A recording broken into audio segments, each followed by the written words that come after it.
भोला एक छोटे से गांव में रहता था। फिर भी उसका नाम दूर दूर तक मशहूर था। कारण भोला बहुत अच्छे खिलौने बनाता था। उसके बनाए कई खिलौने राजमहल की शोभा बढ़ाते थे। राजा ने उसे अनेक बार पुरस्कार दिए थे। एक बार नगर में खिलौनों की प्रतियोगिता हुई। भोला राजा के लिए गाने वाली पिटारी बनाकर ले गया। राजा को वो खिलौना बहुत पसंद आया। सब सोच रहे थे पहला पुरस्कार भोला को ही मिलेगा। राजा पुरस्कार की घोषणा करने खड़े हुए, तभी एक व्यक्ति दरबार में आया। उसके साथ एक लड़की थी। वो अत्यंत सुंदर थी और राजसी पोशाक पहने हुए थी। उस व्यक्ति ने राजा से कहा, महाराज, मेरा नाम मलकान है। मैं खिलौने बनाया करता हूँ। मैं चाहता हूँ आप मेरा बनाया खिलौना देख लें। उसके बाद पुरस्कार का निर्णय करें। राजा ने कहा, ठीक है, दिखाओ अपना खिलौना। मलकान ने हंसकर उस लड़की की ओर संकेत किया। बोला, महाराज, मैंने ही इस बोलने वाली गुड़िया को बनाया है। बोलने वाली गुड़िया? राजा ने आश्चर्य से कहा। दरबार में सभी चकित रह गए। मलकान ने कहा, महाराज, मैं जादू जानता हूँ। उसी जादू से मैंने ये बोलने वाली गुड़िया बनाई है। कई दरबारियों ने गुड़िया को छूकर देखा। वो हाड़ मांस की जीवित लड़की दिखाई दे रही थी। अद्भुत बात थी। कोई इस बात पर विश्वास नहीं कर पा रहा था कि वो लड़की वास्तव में गुड़िया है। महाराज, मैं अपने जादू से और भी बढ़िया खिलौने तैयार कर सकता हूँ। मलकान बोला। राजा कुछ पल सोचते रहे, फिर बोले, मलकान, ये खिलौना बनाने की प्रतियोगिता है, जादू की नहीं। तुम अपने हाथ से बना कोई खिलौना दिखाओ तो हम विचार करेंगे। मलकान ने मुंह बिचका दिया। बोला, जादू से मैं मनचाहा काम कर सकता हूँ, फिर मुझे बेकार के खिलौने बनाने की क्या आवश्यकता है। ये कहकर वो गुड़िया को ले दरबार से चला गया। जहाँ जहाँ जादुई गुड़िया ने पैर रखे थे, वहाँ काले काले निशान पड़ गए और धुआं उठने लगा। राजा ने भोला के खिलौने को प्रथम पुरस्कार दिया। प्रतियोगिता समाप्त हुई, लेकिन सबके मन में एक शंका थी, मलकान कोई न कोई शरारत जरूर करेगा। हुआ भी ऐसा ही। मलकान ने भोला को सबक सिखाने का फैसला कर लिया था। इस घटना के बाद उसने भोला के गांव के पास काफी जमीन खरीद ली। वहां एक ऊंची पहाड़ी थी। पहाड़ी के अंदर एक गुप्त जादुई महल बनाया। उसी महल में रहकर उसने अपने जादू से लकड़ी के खिलौना सैनिक बनाए और पहाड़ी पर जगह जगह तैनात कर दिए। भोला को इस बारे में कुछ पता नहीं था। वो गांव वालों के साथ पहाड़ी पर लकड़ी काटने जाता था। उस लकड़ी से बहुत अच्छे खिलौने बनते थे। एक दिन गांव वाले लकड़ी काटने गए तो पहाड़ी के अंदर तरह तरह की आवाजें सुनाई दीं। पत्थर लुढ़कने लगे। वहां बहती नदी का पानी खौलने लगा। जमीन में दरारें पड़ गई। सब लोग डरकर भाग आए। सोचने लगे, न जाने पहाड़ी के अंदर क्या हो रहा है। उसी शाम एक अजनबी गांव में आया। वो मलकान को जानता था। उसे ये भी पता था कि मलकान की योजना क्या है।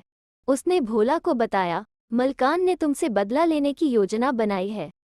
वो पहाड़ी को जादू के जोर से तुम्हारे गांव से परे खिसका रहा है। वो चाहता है तुम्हें खिलौनों के लिए बढ़िया लकड़ी न मिल सके। सावधान हो जाओ। उस रात पहाड़ी के अंदर से जोर की आवाजें आती रहीं। भोला ने गांव वालों को इकट्ठा किया। तय हुआ कि जल्दी से जल्दी पहाड़ी पर लगे पेड़ काट लिए जाएं। लकड़ी गांव में इकट्ठी कर ली जाए, फिर दिक्कत नहीं होगी। भोला और गांव वाले रात को ही पहाड़ी पर जाकर लकड़ियां काटने लगे। जल्दी ही उन्होंने काफी लकड़ियां गांव में इकट्ठी कर लीं। इस बीच पहाड़ी का खिसकना भी जारी रहा। एक दिन गांव वाले पहाड़ी पर लकड़ी काटने गए तो वहां लकड़ी के बने सिपाही दिखाई दिए। गांव वालों को शरारत सूझी। उन्होंने लकड़ी का एक संदूक बनाया, उसे पहाड़ी पर रख दिया। संदूक का ढक्कन खुला हुआ था। लकड़ी के दो सिपाही उछलते कूदते वहां आए और संदूक में घुसकर देखने लगे। तभी छिपकर गांव वालों ने रस्सी से संदूक का ढक्कन बंद कर दिया। लकड़ी के सिपाही कैद हो गए। गांव वाले संदूक को अपने गांव में ले आए। रात काफी हो रही थी। लकड़ी के पुतलों को एक कोठरी में बंद कर दिया गया। रात को गांव के लोग सो गए, लेकिन वे ये भूल गए थे कि खिलौने जादुई हैं। गांव वालों के सो जाने के बाद लकड़ी के पुतले संदूक से बाहर निकल आए। वे इधर उधर घूमने लगे। उन्होंने देख लिया कि गांव में लकड़ियों का बहुत बड़ा ढेर लगा हुआ था। पुतलों ने माचिस उठाई, कुछ फूस इकट्ठा किया और लकड़ियों में आग लगा दी। लकड़ियां धू धू करके जल उठीं। गांव वालों की नींद खुली तो काफी लकड़ियां जल चुकी थीं। पहले तो कोई कुछ समझ नहीं पाया, फिर लकड़ी के पुतलों की तलाश शुरू हुई तो वे नजर न आए। अब पता चला वो मलकान के जादू की शरारत थी। इस घटना से भोला बहुत दुखी हुआ। उसे लगा जैसे ये सब उसी की गलती से हुआ है। सुबह सुबह वो कुल्हाड़ी लेकर पहाड़ी पर चढ़ गया। इतने दिनों में मलकान ने पहाड़ी को गांव से काफी दूर खिसका दिया था। अब जमीन में जगह जगह दरारें नजर आती थीं। ठीक उसी समय मलकान पहाड़ी के अंदर अपने महल में बैठा था। दोनों पुतले उसे अपनी करतूत सुना रहे थे। तभी मलकान ने अपने जादू के जोर से जान लिया, भोला अकेला पहाड़ी पर आया है। उसने हाथ हिलाया तो पहाड़ी में एक गहरी दरार पड़ गई। भोला फिसलकर उस दरार में गिर पड़ा। जब भोला नहीं लौटा तो गांव वाले उसे ढूंढने निकले। उसका पता कैसे चलता? मलकान के बनाए लकड़ी के पुतलों ने भोला को पकड़ा और एक गुफा में कैद कर दिया। वे सब एक ऐसी भाषा बोल रहे थे जिसे भोला बिल्कुल नहीं समझ पा रहा था। तभी लकड़ी के पुतले एकदम सीधे खड़े हो गए। वे दरवाजे की ओर देखने लगे। भोला ने देखा, सामने से जादूगर मलकान आ रहा था। भोला को कैद में देखकर मलकान जोर जोर से हंसने लगा। बोला, भोला, राजा तुम्हारे खिलौने को प्रथम पुरस्कार तो दे सकते हैं, पर तुम्हें मेरे जादू से नहीं बचा सकते। तुम अपने प्राण बचाना चाहते हो तो मेरा कहना मानो, वरना मैं पूरे गांव को तहस नहस कर दूंगा। भोला ने हिम्मत नहीं हारी। बोला, मलकान, मैं तुम्हारी धमकियों से डरने वाला नहीं। मेरे हाथों की ताकत तुम्हारे जादू से बढ़कर है। ऐसा? मलकान हंस पड़ा। फिर बोला, आओ तुम्हें एक अजूबा दिखाऊं। भोला को वो एक विशाल कमरे में ले गया। वहां सतरंगा प्रकाश फैला हुआ था। धम धम की आवाज भी हो रही थी। गुफा की दीवार में एक बहुत बड़ा ताला बना हुआ था। आवाज उसी से आ रही थी। मलकान ने कहा, भोला, इस ताले के पीछे एक घड़ी है। ये घड़ी की आवाज है। जब तक घड़ी चलती रहेगी, पहाड़ी तुम्हारे गांव से परे खिसकती रहेगी। धीरे धीरे गांव की फसल मुरझा जाएगी। कुआं और तालाबों का पानी सूख जाएगा। गांव में बीमारियां फैल जाएंगी। मैं तुम सबसे ऐसा बदला लूंगा कि तुम कभी न भूल सकोगे। उधर गांव के लोग परेशान थे। भोला का कहीं पता नहीं चल रहा था। गांव की जमीन के नीचे कुछ बौने रहते थे। उन्हें भी मलकान की शरारत का पता था। वे गांव वालों की मदद करना चाहते थे, लेकिन मलकान के जादुई महल में जाते हुए डरते थे। एक दिन भोला के जुड़वा बेटे राम और श्याम पिता की खोज में चले। वे काफी छोटे थे। राम और श्याम से बौने मिले। उन्होंने कहा, बच्चों, हमें मालूम है भोला पहाड़ी के अंदर कैद है, पर हम अंदर नहीं जा सकते। हाँ, अंदर पहुंचने का रास्ता खोजने में तुम्हारी मदद जरूर कर सकते हैं। वे सब मिलकर रास्ता ढूंढने लगे। पहाड़ी खिसकने से उसमें जगह जगह दरारें पड़ गई थीं। बौने हर दरार में जाकर देखते थे। एकाएक उन्हें एक दरार में से रोशनी की झलक मिली। इसका मतलब था दरार एकदम अंदर तक थी। बौनों ने राम और श्याम से कहा, तुम उस दरार में से आगे बढ़ने की कोशिश करो। दोनों भाई उस दरार में घुस गए और सकरे रास्ते पर बढ़ते रहे। पीछे से बौने उन्हें हिम्मत बंधाते रहे। रास्ता इतना सकरा था कि बच्चों को अपनी सांस घुटती हुई लगती थी। फिर भी वे सामने दिखती हल्की रोशनी के सहारे बढ़े जा रहे थे।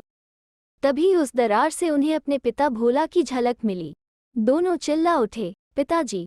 आवाज सुनकर भोला चौंक उठा और इधर उधर देखने लगा। तभी राम ने फिर पुकारा।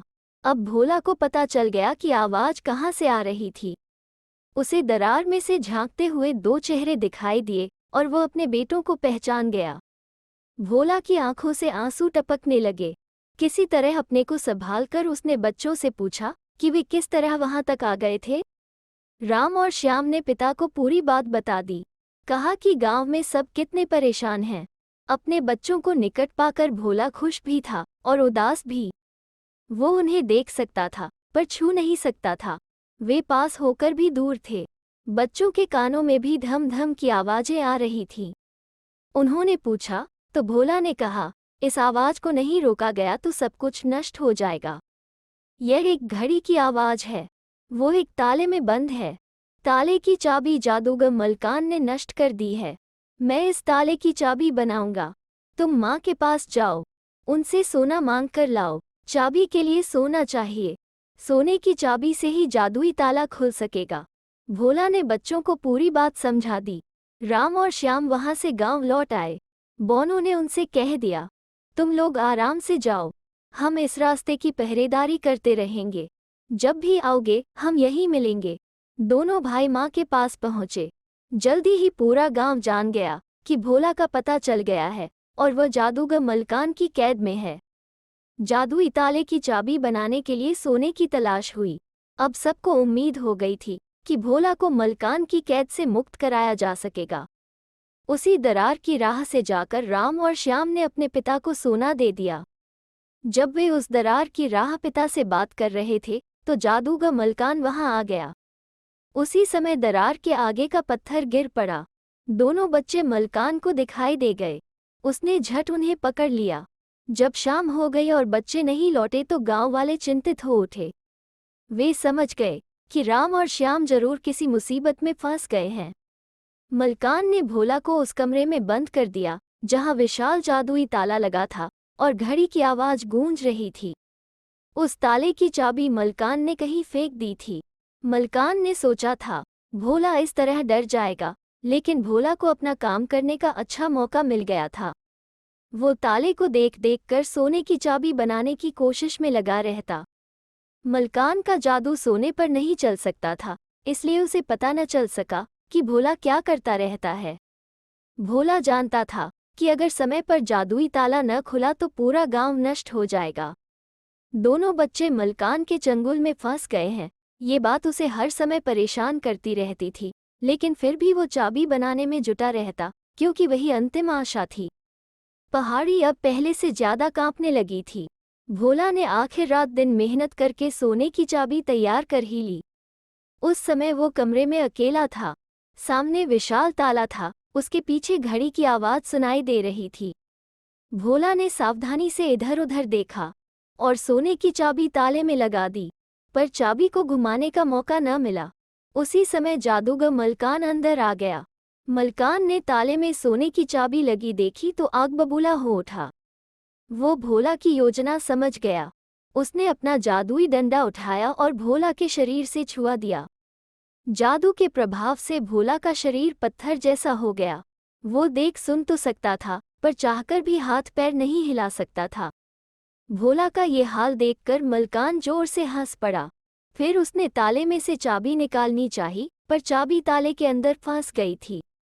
उसने और जोर लगाया तो चाबी ताले में घूम गई, ताला खुल गया। अब घड़ी की आवाज जोर जोर से सुनाई पड़ने लगी। ये देखकर मलकान चीख उठा। ताला खुलते ही मलकान का जादू टूट गया।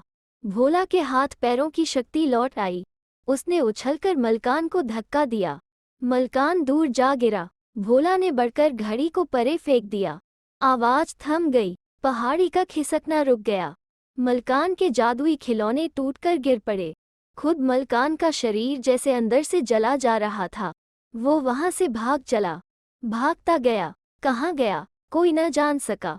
भोला राम और श्याम के साथ पहाड़ी महल से बाहर निकला और गांव की तरफ चल दिया। पहाड़ी अब शांत थी, उसकी सब दरारें भर गई थीं। गांव के मुरझाए खेत हरे हो गए। सूखे हुए कुओं और तालाबों में पानी आ गया। सब कुछ पहले जैसा हो गया था। उस दिन काफी समय बाद गांव वालों के चेहरों पर हंसी दिखाई दी थी। वे जीत गए थे।